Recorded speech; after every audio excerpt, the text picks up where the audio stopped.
This is the Star Spangled Banner for tenor saxophone. I'm gonna be talking over the piece before I play it for you, just so that you get a better understanding of what you're getting into. Now, if you take a look at the first measure, it is a pickup, so it's gonna go dun, dun, dun, That's how it'll start. I will be playing this at 92 beats per minute. So if you want to play along, or if you want to pop the metronome and make sure I'm playing at 92, you know that it'll be at 92.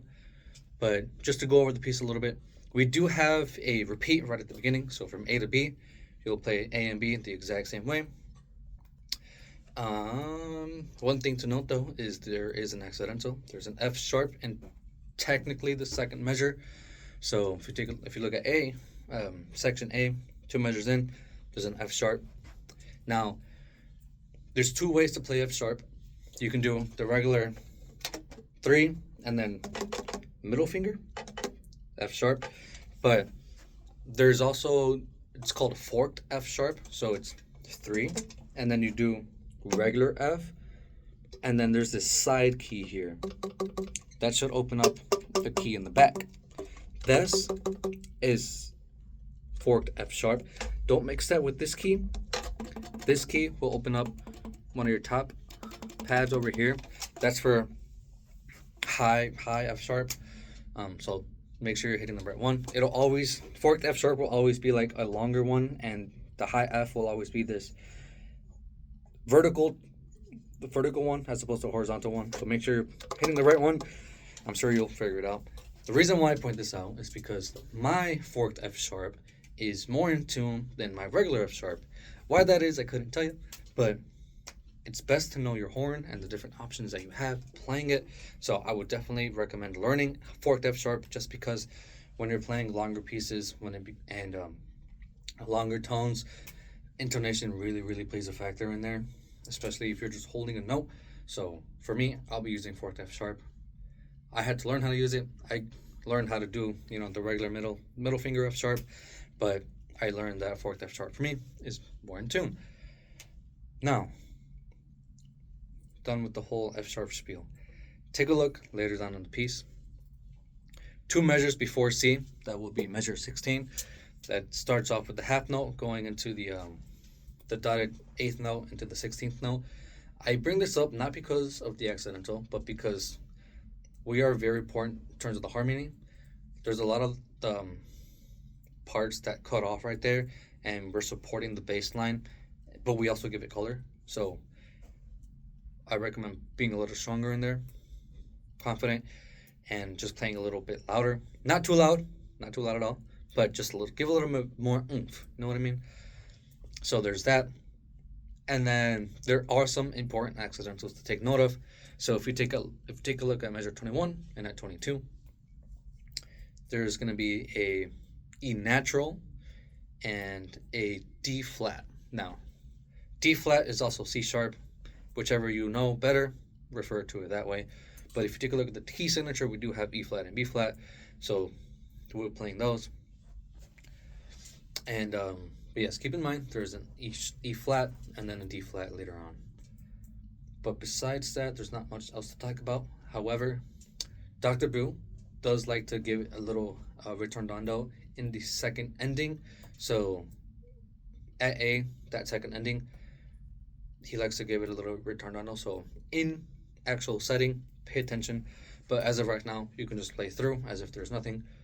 But later in the piece, the last row, starting at measure 22, we do have those ritornados, and those are very important. So just make sure when you're practicing, you keep those in mind. Do one yourself.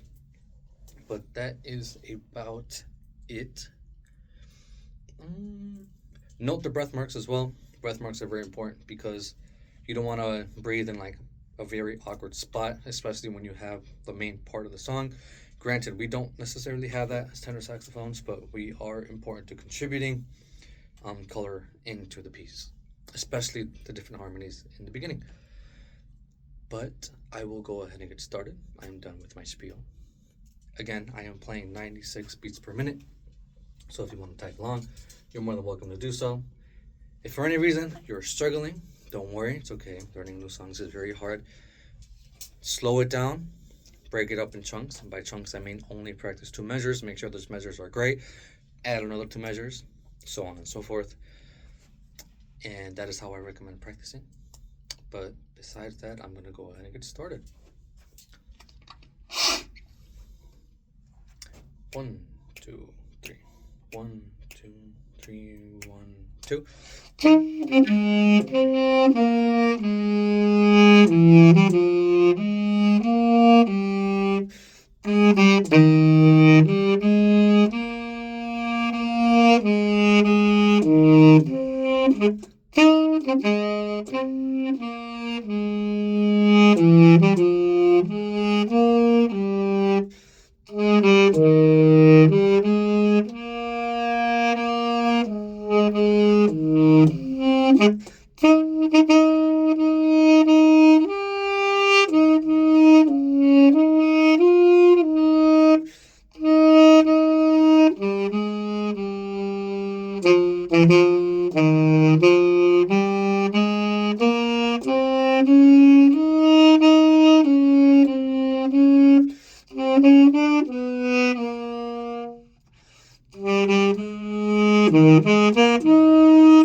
And that is the Star Spangled Banner.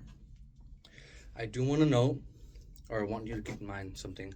When we're in actual setting, again, Doc, I call him Doc, it's Dr. Boo, measure 22, 3, measure 24, that half note, the F half note, that he likes to cut off himself. So just keep that in mind when you're in actual setting. Take a note of that. But again, for right now, practicing circumstances, just play through it as if there's nothing there.